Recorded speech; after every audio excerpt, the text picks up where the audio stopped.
एक सूत्र में बंध जाएगी, वही मेरी जीत होगी। और बैद्यनाथ में जो करोड़ों रुपये खर्च करके पार्टियां इस बात के लिए सर्वे कराती है जो कौन सा उम्मीदवार चुनाव जीतेगा, तो सभी तरह के लोग इस बार ठान लिए हैं जो थोपे हुए उम्मीदवार हैं, ऐसे उम्मीदवार जिनको जनता पसंद नहीं करती है, वह कहीं से स्वीकार नहीं होगा, एक सूत्र में बंध जाएगा और बैद्यनाथ मेहता के लिए लोग वोट करेंगे। गरीबी है, यहाँ बेरोजगारी है, पलायन है, हर एक मामले में हम फिसड्डी है।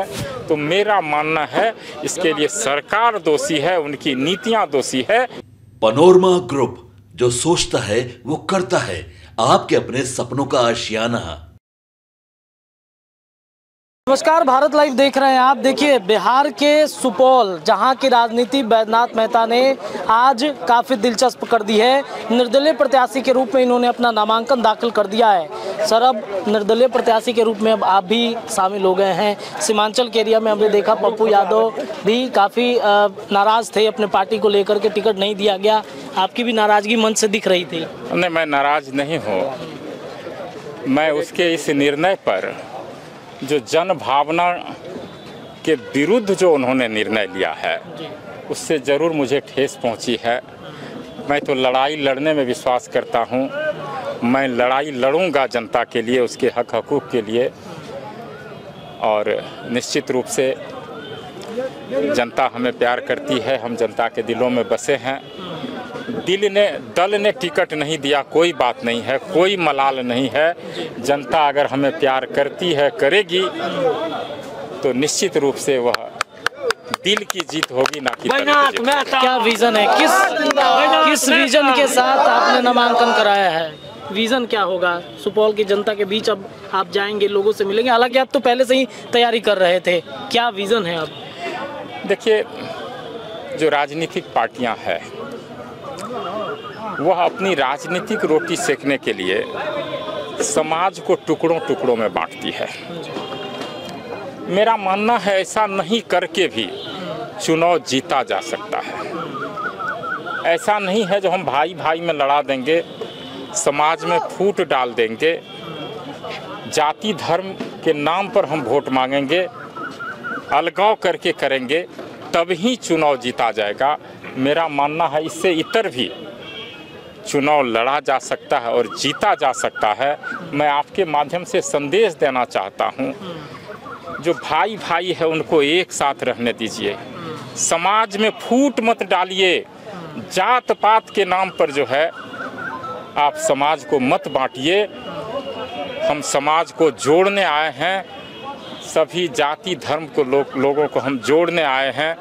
और जब जिस दिन सुपौल की जनता एक सूत्र में बंध जाएगी, वही मेरी जीत होगी। और बैद्यनाथ मेहता की सर्वे तो कराया गया, बैद्यनाथ मेहता का नाम चर्चा में था। एनडीए की तरफ से भी, महागठबंधन की तरफ से भी, दोनों तरफ से आपको दरकिनार कर दिया गया। क्यों? बड़ी विडंबना है, जो करोड़ों रुपये खर्च करके पार्टियां इस बात के लिए सर्वे कराती है जो कौन सा उम्मीदवार चुनाव जीतेगा, और उसके बावजूद भी उस कैंडिडेट को जिसको जनता पसंद करती है, और पसंद ऐसा भी नहीं 100 में अगर 69 लोग पसंद करती है, उनको टिकट नहीं देना कहाँ से इंसाफ है? मेरा मानना है इससे बड़ी नाइंसाफी हो ही नहीं सकती है। यह तो जनता की भावना के साथ खिलवाड़ करना हुआ। और निश्चित रूप से सुपौल की जनता के साथ जो खिलवाड़ इस बार भी होने जा रहा था, वह अब नहीं होगा।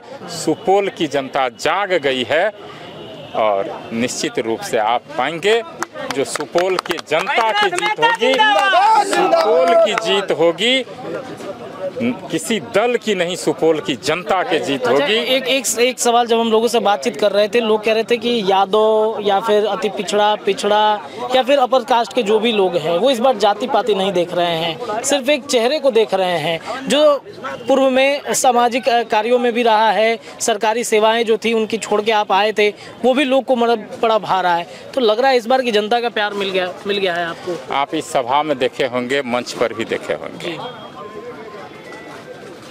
हमें लगता है सैकड़ों कई सौ मुखिया, सरपंच, जनप्रतिनिधि, बड़े लोग, सभी यहाँ सभी जात धर्म के लोग इस सभा में थे। उनका भरपूर समर्थन है और भीड़ में भी आप देखे होंगे महिलाओं का भी इस चिलचिलाती धूप में उनकी भी तादाद कितनी थी। तो सभी तरह के लोग इस बार ठान लिए हैं, जो थोपे हुए उम्मीदवार हैं, ऐसे उम्मीदवार जिनको जनता पसंद नहीं करती है, वह कहीं से स्वीकार नहीं होगा और एक मत होकर के समाज जो टुकड़ा टुकड़ा में बंट चुका है वह एकजुट हो जाएगा, एक सूत्र में बंध जाएगा और बैद्यनाथ मेहता के लिए लोग वोट करेंगे। एक अंतिम प्रश्न, पलायन का दंश ये क्षेत्र झेलते रहा है, हमेशा से आज भी झेलता है। बाढ़ की भी एक बड़ी समस्या है। बैद्यनाथ मेहता के पास कुछ विजन है इन तमाम चीज़ों को रोकने के लिए? देखिए, समस्याएं अनगिनत समस्याएं हैं। मेरा मानना है नेता जब जीतते हैं तो लोगों की अपेक्षा होती है रोड बन जाए, बिजली आ जाए। इतना मात्र ही विकास नहीं है। अगर विकास ही है तो भारत में और भी कई राज्य हैं। हम दूसरे देश से तुलना करने नहीं बोल रहे हैं। भारत में और भी राज्य हैं, उससे बिहार की तुलना कीजिए। डाटा सरकार के पास भी है। हम किस मामला में टॉप 10 में हैं? हम हर एक मामले में निचले पैदान में हैं, चाहे शिक्षा का स्तर हो, स्वास्थ्य का स्तर हो, गरीबी है, यहाँ बेरोजगारी है, पलायन है, हर एक मामले में हम फिसड्डी हैं। इसके लिए हम जनता को कैसे दोषी ठहरा सकते हैं? यहाँ की जनता तो बड़ी मेहनती होती है।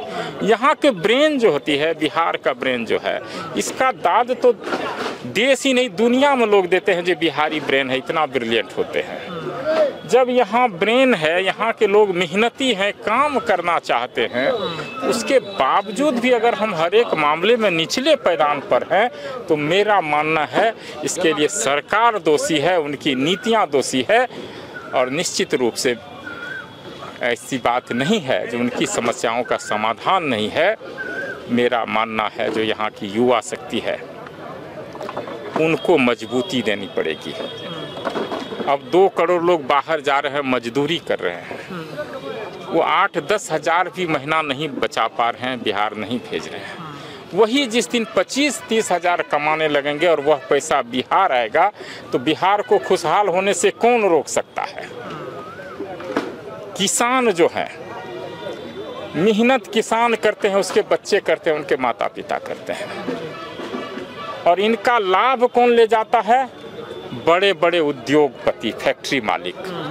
अभी का उदाहरण लीजिए, 1 महीना पहले मक्का का रेट 15 दिन पहले 2300 रुपया था।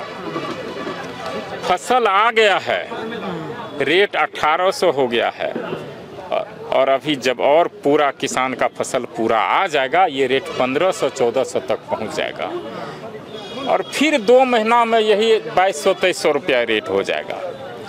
तो फैक्ट्री मालिक को भी पता है किसान का फसल आ रहा है, रेट घट जाता है। किसान 1 एकड़ फसल उपजा करके जितना नहीं कमाते हैं 6 महीना मेहनत करके, वह 1-2 महीना मुझसे कहीं ज़्यादा उस मक्का को फैक्ट्री गोडाउन में रख करके वो व्यवसायी कमा लेते हैं। यहीं किसान की हकमारी हो जाती है और सरकार मूक दर्शक बनी हुई है, कुछ नहीं कर पाती। सदन में ये बात उठेगा? आपकी बातों से बिल्कुल उठेगा, बिल्कुल उठेगा। 70% आबादी है ये जी। और इस मुद्दे को मेरा मानना है सरकार की जो कोर कमेटी है, जो विभाग इस मामले को हैंडल कर रही है, उसको ठीक से नहीं समझाया गया है। प्रधानमंत्री जी के संज्ञान में ये बातें नहीं आई है। किसी ने उनको यह उपाय नहीं बताए हैं जो किसान को कैसे मजबूत समृद्ध किया जाएगा। आप अकाउंट में 2000 दे दीजिए, साल में 6000 दे दीजिए, कुछ नहीं होने वाला है उससे।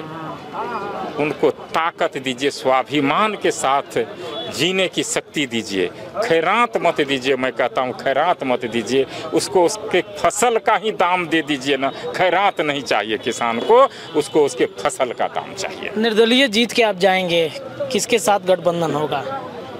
यह निर्णय निश्चित रूप से सुपौल के हक में लिया जाएगा, सुपौल के हित में लिया जाएगा और यहाँ की जन भावना को ध्यान में रखकर लिया जाएगा।